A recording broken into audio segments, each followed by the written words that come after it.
Hi, I'm Lloyd Swain with Charter Channel 3, and welcome to our program today, an issue of Charter Talk.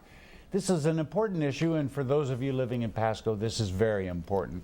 We're talking about a bond issue that's being presented to the voting public by the Pasco School District, and I'd like to introduce three representatives who are involved with that, and they are Sandra Hill, the superintendent of Pasco Schools. Sandra, thanks for being here. Thank you. John Hergert, board member with the Pasco School District. Hello. And then finally Mike Miller, who is with the committee to work on this bond issue. So, Sandra,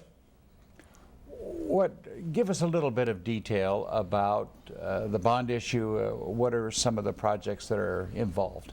Okay, first of all, I guess there are three takeaways here for people to understand. We have too many students, not enough space, and more students are on the way. And based on that, the board is asking voters to weigh in on whether to build the needed schools to house the students we already have. So the bond issue would immediately build another elementary school, and we have land already for that. It's out on Road 60 in Sandifer. We have 13 acres. It would build, and that school would open in 2012. It would build a middle school, and we have land for that. It's out on Road 52 and Powerline Road. That middle school would open in 2014, and it would build what we're calling right now a Westside Early Learning Center, which would replicate the program we have at Captain Gray Early Learning Center on the west side of our town to serve 5-year-old children.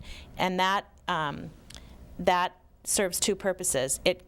It's a sound educational program for our kindergartners on that side, and it also gives us the space of equivalent to a brand new elementary school at a more cost-efficient price. So it's a sound educational program at less cost to taxpayers because we can scale down the scope to serve the 5-year-olds. Why did you come to this decision? I guess that when you did the studies for this, John? Yeah, one of the things that the school board has done, and the district has always been very helpful and behind all of this, is the idea that we needed to, we need to ask the public what they think. And so we have brought together people. We've had a facilities task force that's been in existence, looking at what are our options, what can we do. We then brought together a group of community leaders at a community summit, and it actually happened during one of the ice storms that we had in the early part of winter. And we had, I believe, there were over 80 to 90 people who came out in terrible weather to talk about what are our options. And out of those opportunities for us to listen to what our public was saying, what our citizens were saying, we decided it was incumbent upon us to go ahead and ask for the bond at this point in time. That there were no other good options for us other than to say, hey, these are schools that are needed, desperately needed, and for the welfare of our kids, that we needed to do that. And that's what our community was already telling us. So the board said, okay, let's go out, let's try it. The people of Pasco have always been very supportive of the schools in Pasco, and we've appreciated it, and we believe that they will continue to do that. Mike, as a member of this Citizens Committee, you've kept in touch, I'm sure, with the community, and tell me a little bit more about what the community is saying. And they recognize the need based on the growth, the amazing growth that we've had. Sure. Lloyd, thank you first for allowing us to be here and speak on this special program. I am the co-chair for the Pasco Citizens for Better Schools Committee. My other co-chair is Valerie Moffett, and what we do is we get to see the programs that are being offered that we need to fulfill to provide space and provide the operations maintenance programs for the school district. Sure. So in this case, it's a bond, which means for capital building projects. And so we get to evaluate that, and then we have basically a committee of, and it will grow to 150 to 200 people that will then disseminate the information that we want to have to allow our community members to be educated and then be able to vote the way they should vote. Now, when is the election, and how much will this cost the voter? The election is set for April 26th, and it's an all-mail Franklin County is an all mail-in ballot. So voters should see their ballots arrive somewhere around the end of the first week of April. And I would remind those who qualify that are 18 years old, U.S. citizens, and live within the Pasco School District boundaries, you can still register through March 28th. So if you haven't registered, please register. The total cost that the board is asking local taxpayers to pay is a $59 million bond, and it will pay for the 3 major projects I described and some other projects that are listed in the ballot title. The cost is estimated at an additional 95 cents per thousand. So if your home is valued at $100,000, that would increase your taxes $95 a year. It's about $8 a month. And if your home is valued at $200,000, you could just double it, and so on. Now, the state provides some of the funding. Yes, right now, because we have so many what the state calls unhoused students, we are at one of the top priorities for state funding. And at this point, we qualify for an additional $50 million. So for the local taxpayer, they'll pay $59 million, and if they approve it, and it will take a supermajority, a 60% yes vote, then the state will supply $50 million in state matching money to help Pasco with its enormous enrollment growth. Now, you have the ability of turning these projects around relatively quickly based on their design. Can you talk about the school design? You're using the existing but modifying it somewhat. We do that. We've been using, we used to call it the Longfellow design, and because that was the first school that used it. And over the years, certainly in my 12 years on the board, we have used that design, over and over again, with the exception of the high school, to build new elementary schools, to build a Choa middle school, and we've increased the size of it as we found out that the needs were there. I mean, at one time they were built for probably 500 students, and now they're being built for 750 students. But all of our schools have more than that in them right now. But the design enables us to do it at a very economical cost, and we understand how it needs to be built, and our contractors that will be bidding on it also understand what goes into it. So it helps us on the whole process and keeps the cost at a reasonable amount for a brand new school. What are some of the issues faced because your classrooms are then too large? Because literally you're overcrowded right now. Well, our classrooms we're maintaining what we call contract language in our classrooms for the most part. Mm-hmm. We have buildings, for example, McLaughlin Middle School. It was built for 1,000 students. It currently serves 1,500 students, and we expect at least 1,600 next year. So it is 50 to 60% over-enrolled.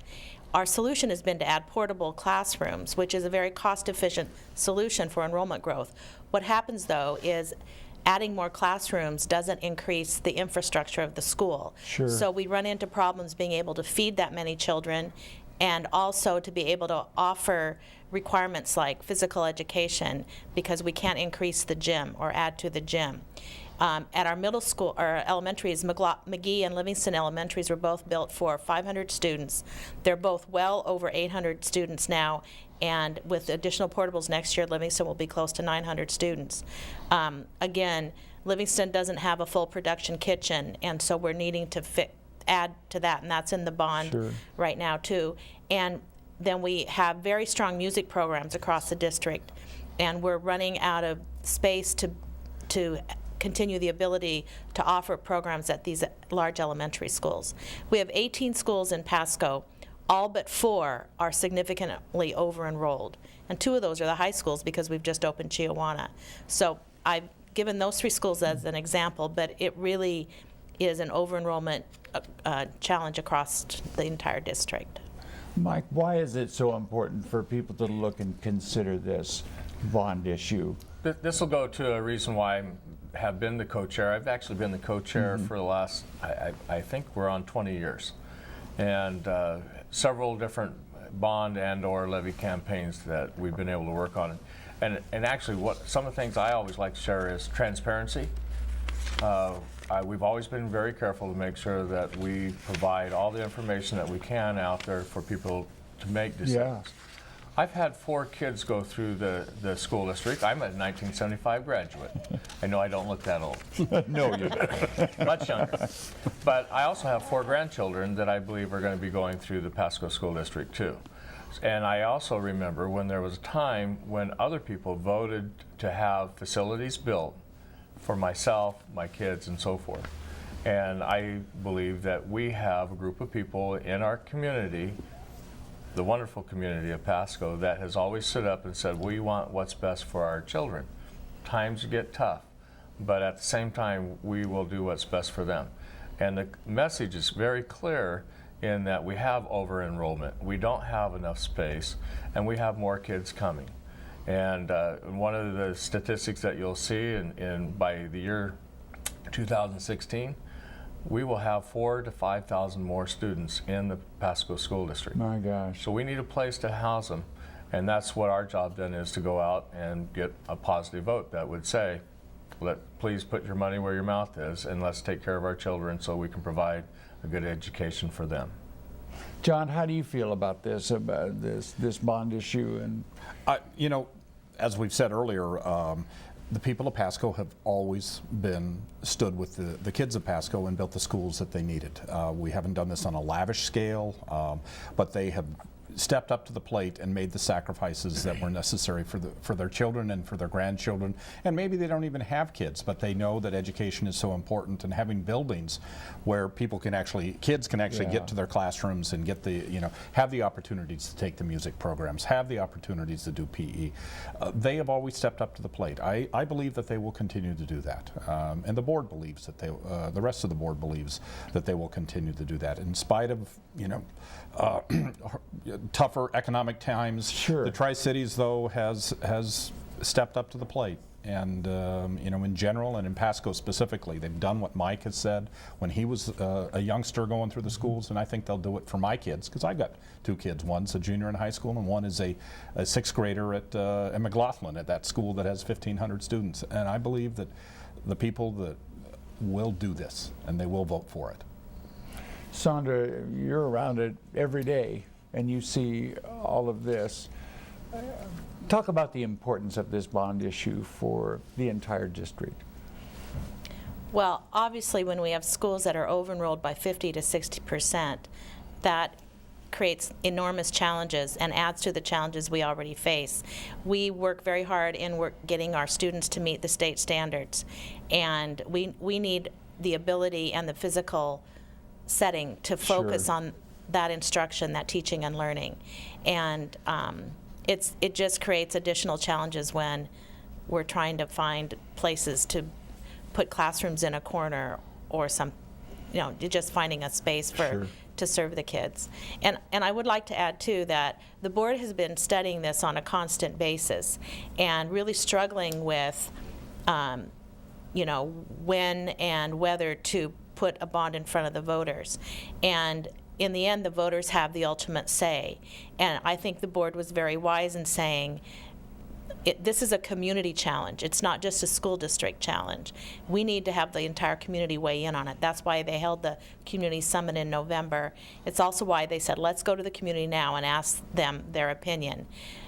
Another reason is, we qualify for $50 million in state matching money. That's a significant support to our local community. And with the state budget crises now, waiting until the next biennium for us to run the board meeting puts that state matching money in a little riskier situation for Pasco. So if we pass, and that new biennium for the state starts in July. So if we're able to pass our bond issue in this biennium, we're much more likely to get that state matching money when we need it. So, and the encouragement from the community. So those are reasons that the board said, let's go ask what the voters think. Where can the voters get more factual information? Is there a website? Is there meetings they can go to? I feel like I'm talking at lots of meetings about this, but we have one more official public information session. It's scheduled for March 31st at 7 p.m. at Stevens Middle School. We've already held several meetings, and this is the next public one coming up. And we have a tab on our website, www.psd1.org. Go to facilities options, and there's a tab on the website with the facts of the issue. And I think the Citizens Committee has a website as well. We also have a website, yes, for pascoschools.com. And you can always get the information there, links back and forth as far as for educational purposes. You will also see Sandra Hill, our superintendent, is going to be at the Tri-City Sunrise Rotary on April 1st. We have some other service organizations that information is being disseminated out that way. We also have door mailing campaigns going on as well, besides obviously good Charter Channel 3. Yeah, and this will run beyond March 31st, so they still can go to these your website, Mike, and the Pasco School District website and get all the information they need. Right. And I do know that inflation is happening all the time, and sometimes it's best to go ahead and get your stuff right now, to spend the money right now and make sure it's allocated, particularly like you said, Sandra, with the state budget, the biennial budget. And we're also hearing that the contractors that build these larger projects are looking for work, and so that the bidding climate is very positive for the larger projects as well. I would also encourage your viewers, they can call me directly at the school district office. The number's on the website, and I'd be happy to either come and talk to them and their friends or answer questions over the phone as well. And I know our board members have always been very, very open. You know, our numbers are published on the Pasco School District website. And if you want to talk to a board member, all 5 of us who are on the board are always willing to talk to people as well. And that is the same with our group as well. Yep. Well, thank you for coming in and talking about this. I hope everything works out all right, and we get a great turnout for this bond. And Sandra Hill, Superintendent. Thank you. And John Hergert with the school board, and Mike Miller, who's on the Citizens Committee. Thank you for being here today, and hope everything works out. I'm Lloyd Swain with Charter Channel 3. We're sure you, if you're a Pasco resident, get some information about this issue, and please vote. Thank you so much for watching.